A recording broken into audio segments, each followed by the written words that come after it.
कल revenue department ने एक सर्कुलर निकाला है, जिस सर्कुलर में रेवेन्यू डिपार्टमेंट ने कहा है कि तमाम तरह की एनक्रोचमेंट्स जो स्टेट लैंड के ऊपर हैं, उसमें रोशनी और काचराई ज़मीन के ऊपर भी जितनी एनक्रोचमेंट्स हैं, उन्हें 31 जनवरी 2023 से पहले पहले हटाया जाए। कड़ाके की ठंड पड़ रही है और कश्मीर में चिल्लई कलां का वक्त है। इसके बीच में तमाम डिप्टी कमिश्नरों को कहा गया है कि आप फौरन 31 जनवरी 2023 से पहले पहले तमाम तरह की ये जो एनक्रोचमेंट्स हैं इन्हें हटाएं। 20 लाख कनाल के करीब करीब स्टेट लैंड के ऊपर कब्जे हैं, जो गवर्नमेंट ने खुद डाटा जो है हाई कोर्ट में दिया हुआ है। मेरे साथ इस वक्त एडवोकेट अंकुर शर्मा हैं। एडवोकेट अंकुर शर्मा ही वो हैं जिन्होंने याचिका दायर की थी जम्मू कश्मीर लद्दाख हाई कोर्ट में, और मांग ये की थी कि रोशनी का जो कानून है उसे कलअदम यानी असंवैधानिक डिक्लेयर किया जाए। असंवैधानिक डिक्लेयर हो गया और उसके बाद ये कहा गया कि फौरन ये एनक्रोचमेंटें हटाई जाएं और ये तमाम एनक्रोचमेंटें हटा के जमीन वापस सरकार ले ले। उसके बाद लेकिन सरकार ने यू टर्न लिया। सरकार ही खुद जम्मू कश्मीर लद्दाख हाई कोर्ट में एक याचिका लेकर गई और कहा जनाब ये जो जजमेंट आई है इसे आप रिव्यू करें, इस पर आप दोबारा से नजरसानी करें। मेरे साथ एडवोकेट अंकुर शर्मा है। आइए इनसे समझते हैं कि जो सरकार आज करने जा रही है तो रिव्यू पिटीशन का क्या होगा, और दूसरा ये कि सरकार ने जो इस हाई कोर्ट के ऑर्डर आने के बाद एक डिटेल्ड नोट निकाला था, जिस डिटेल्ड नोट में उन्होंने ये कहा था कि जिन लोगों से जमीनें वापस ली जाएंगी उन्हें पैसा वापस दिया जाएगा। इन तमाम चीजों पर थोड़ी क्लैरिफिकेशन, और साथ में वो छोटे और कमजोर लोग जिनके पास 5 मरले या 7 मरले की जमीन है, क्या उन्हें भी क्लब किया जाए उन लोगों के साथ जिन्होंने हजारों कनाल की जमीन हड़प के रखी, सरकार की संपत्ति हड़प के रखी है। अंकुर जी, सबसे पहले मुझे ये बताइएगा कि कल जो रेवेन्यू डिपार्टमेंट ने एक सर्कुलर निकाला है, उस सर्कुलर में उन्होंने तमाम डिप्टी कमिश्नरों को कहा है 31 जनवरी 2023 से पहले पहले आपने रोज शाम को 4 बजे तक हमें बताना है कि आपने किस एरिया में जाकर एनक्रोचमेंट हटाई, कितनी एनक्रोचमेंट हटाई, और साथ में कहा है रोशनी पर भी करें, काचराई पर भी करें। तो आपसे सबसे पहले तो ये समझना चाहूंगा कि हाई कोर्ट में रिव्यू पिटीशन लेकर भी सरकार ही गई है और अब आज ये ऑर्डर। देखिए, जम्मू कश्मीर हाईकोर्ट ने अक्टूबर 2020 में जब रोशनी कानून को असंवैधानिक घोषित किया था और रोशनी घोटाले की जांच सीबीआई को सौंपी थी, तो उस जजमेंट में ये कैटेगोरिकली लिखा था कि समयबद्ध तरीके में चीज़ों को प्रायोरिटाइज करके, यानी पॉलिटिशियंस, पब्लिक सर्वेंट्स को फर्स्ट प्रायोरिटी बना के, ब्यूरोक्रेट्स एक्सेट्रा जो एनक्रोचर्स हैं, आप ज़मीनें वापस लेने का काम करेंगे। अक्टूबर 2020 से अभी 2023 में है, सरकार ने उस जजमेंट को तार तार किया, उस जजमेंट की इम्प्लीमेंटेशन नहीं की। रिव्यू पिटीशन फाइल की, मामला चलता रहा, जजमेंट की इम्प्लीमेंटेशन को स्टॉल किया, अभी भी ये स्टॉल कर रहे थे, आपके सामने सारी परिस्थिति है। अब जो रेवेन्यू सेक्रेटरी के जिस आदेश की आप बात कह रहे हैं, मुझे लगता है कि that is in consonance with the judgement passed by the J&K high court in Roshni case, जिसमें ये कहा गया है कि समयबद्ध तरीके में आप करिए। लेकिन आपका ये कहना बिल्कुल सही है कि सरकार के बहुत सारे कॉन्ट्राडिक्टरी स्टैंड इसमें रहे हैं। जैसे सुप्रीम कोर्ट में कुछ लोग SLP जब कश्मीर से फाइल करते हुए गए, तो वहाँ पे सरकार के ही वकील के द्वारा एक स्टेटमेंट दे दी गई कि जो लोग अपील में सुप्रीम कोर्ट के सामने आए हैं, इनके खिलाफ हम कोई भी कोअर्सिव एक्शन नहीं लेंगे, या इन्हें इनकी ज़मीनों से, जो कब्जा करके इस सरकारी ज़मीन पर बैठे हैं, उनसे बाहर नहीं निकालेंगे। और साथ ही साथ ये भी आपकी बात ठीक है कि जम्मू कश्मीर हाई कोर्ट में सरकार ने एक रिव्यू पिटीशन भी फाइल कर दी। सरकार ने जो review petition Jammu Kashmir high court में फाइल की है, उसमें सरकार ये कहती है कि हम एक स्कीम लेके आना चाहते हैं स्टेट लैंड्स के आवंटन के संबंध में। गरीब लोगों को आधार बनाया गया है इस आर्ग्यूमेंट को बिल्ड करने के लिए।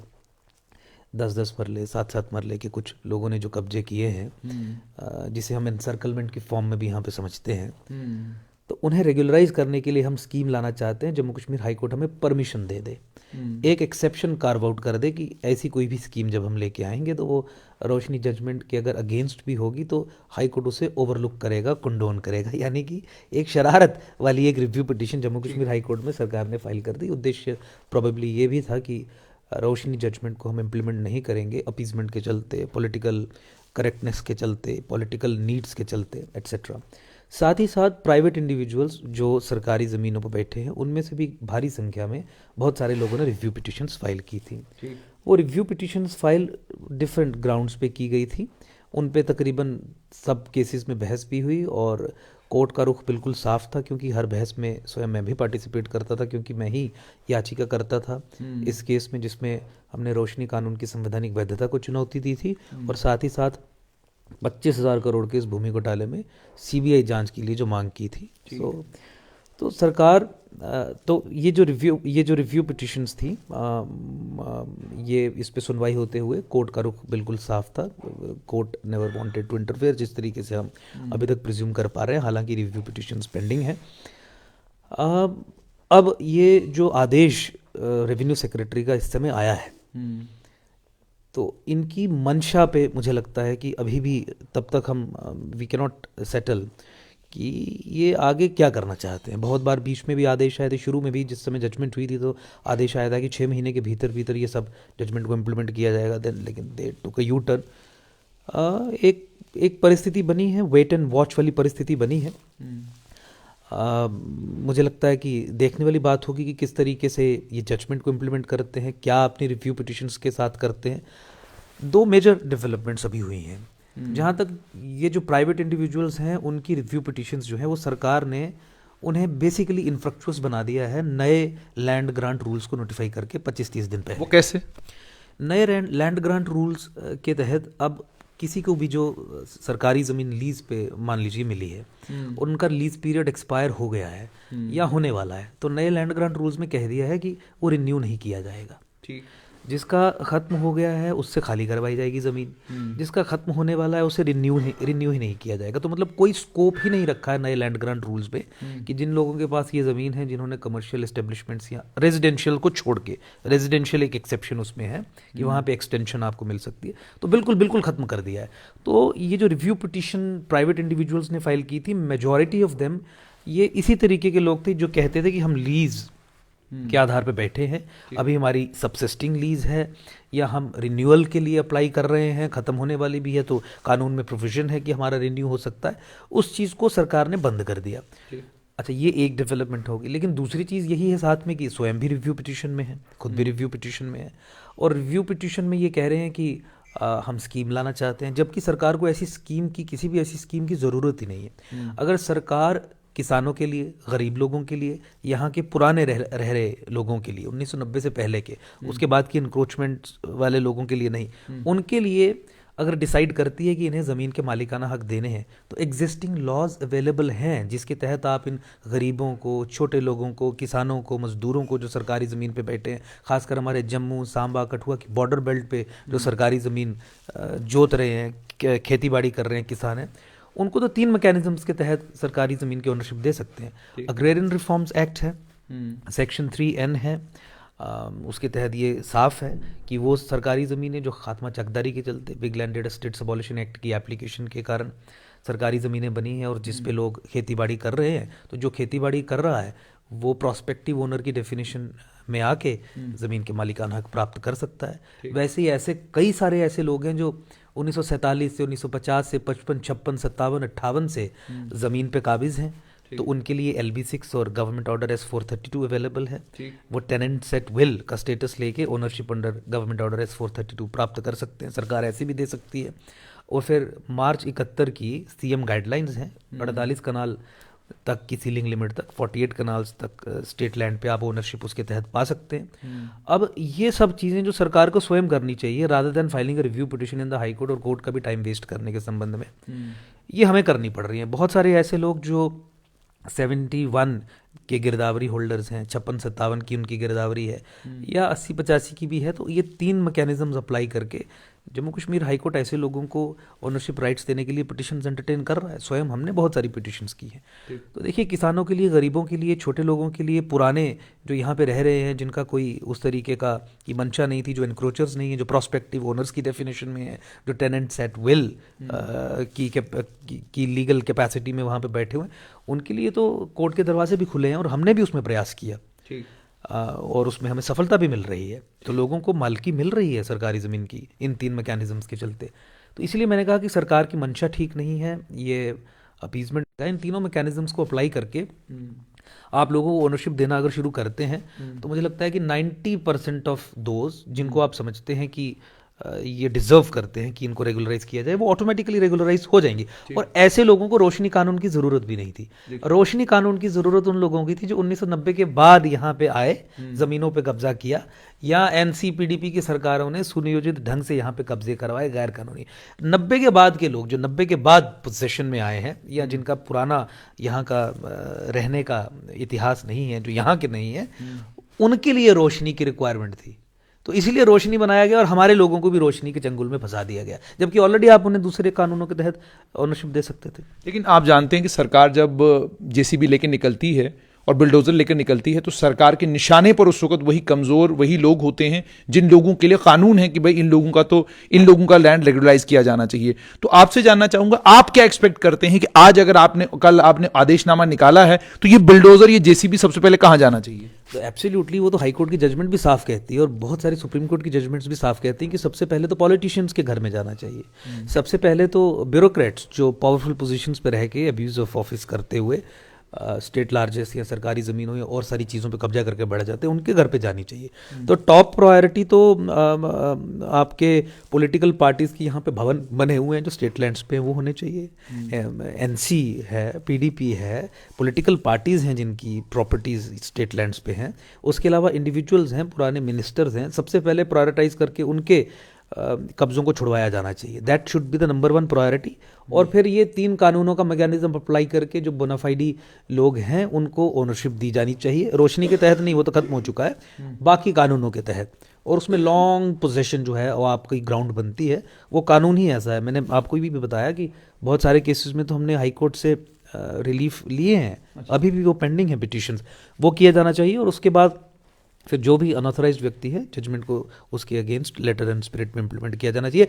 देखिए, मैं आपको यही कह रहा हूँ कि ये केवल मेरे कहने की बात नहीं है, आपका सवाल पूछने के कारण नहीं। जम्मू कश्मीर हाई कोर्ट ने जो रोशनी जजमेंट दी है, जजमेंट में लिखा है कैटेगोरिकली पावरफुल प्रभावशाली व्यक्ति, चाहे वो ब्यूरोक्रेट्स हों, पॉलिटिशियंस हों, कोई बड़े बड़े बिजनेसमैन हों, उनके खिलाफ पहले प्रायोरिटी बना के कार्रवाई की जानी चाहिए। जैसे आपने कहा कार्रवाई, अब एक चीज़ और समझना चाहूँगा अंकुर जी आपसे कि जिन लोगों ने ज़मीन ली, जिन लोगों के अवैध कब्जे थे, उन अवैध कब्जों को रेगुलराइज करने के लिए स्कीम लेकर आ गई सरकार।